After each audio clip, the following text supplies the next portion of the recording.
Once again, I welcome you students to my video lectures on network analysis. Now, in nodal analysis, we have come to type 4 problem. In type 4 problem, you will have a dependent source. So, this is a dependent source. Use nodal analysis to determine V1 and power supplied by dependent current source. So, what is V1 and what is power supplied by the dependent current source is the question.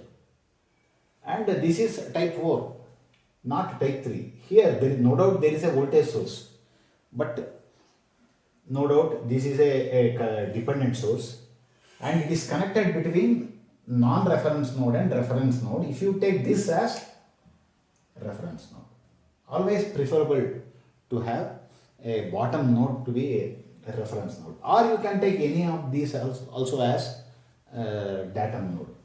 Now V1, this is V2, this is V3. V1, V2, V3. Now 0.4 V1, source quantity is 0.4 V1, 0.01 V1.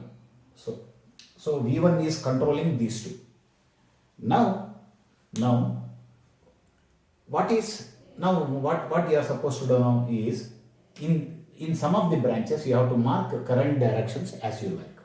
I will mark current direction like this, not here, here, because this is a current source and you need not have to mark current through the voltage source.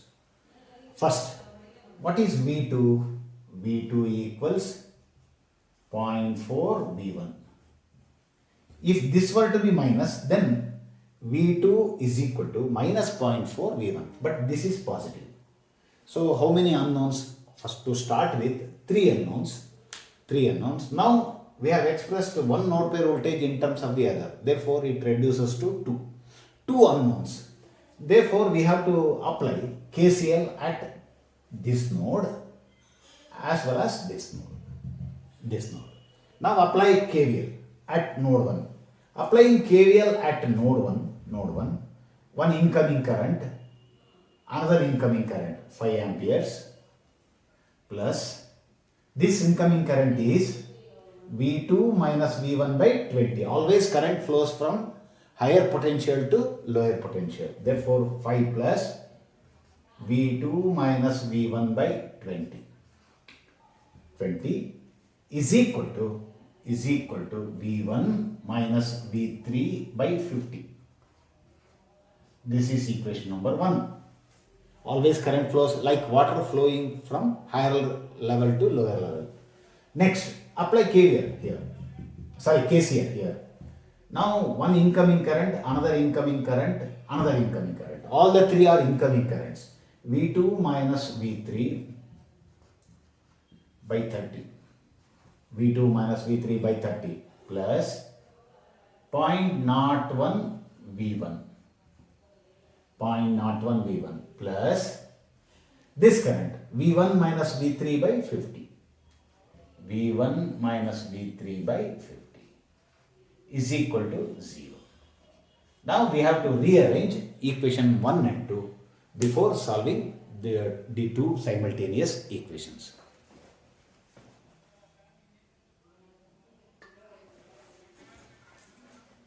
Now we have to rearrange these two equations, and before rearranging in this equation you have to substitute V2 is equal to 0.4 V1. Now rearranging 1 we get 2.5 V1 minus V3 is equal to 250. This is equation number 1. Rearranging this. Next, rearranging this, we get 6.5 V1 minus 8 V3 equal to 0. This is equation number 2.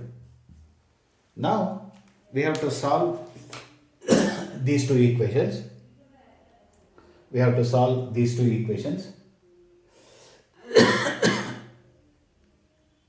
2.5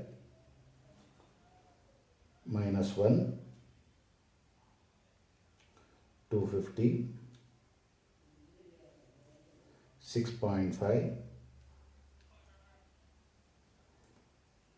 minus 8, 0. We are getting V1 as 148 volts. 148 volts. Then V3 is equal to 120 volts. Roughly 120 volts. I have left out the decimal. So 120 volts. Now V1 is 148 volts and V3 is 120. V3 is 120 volts. Now what is V1? V1 is 148 volts. This is first answer. Second answer, it is coming out to be positive plus. Therefore, this dependent current source is supplying power. It is supplying power. The power supplied is given by V3. This voltage V3 is 120 volts. V3 is 120 volts. V3 is 120 volts. Now we have to find power supplied by this voltage source. So 120. What is V1? V1 is 148. 148. Now what is this current source value? Current source value is 148 multiplied by 0.01 equals 1.48. 1.48 amperes is the current at a voltage 120 volts. Therefore, what is power supplied? Power supplied is 120 multiplied by 1.48 equals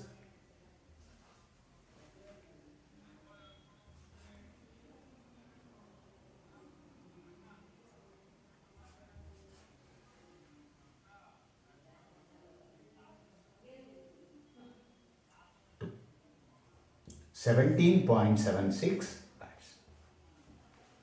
So this is how you have to work out type 4 problem. Thank you.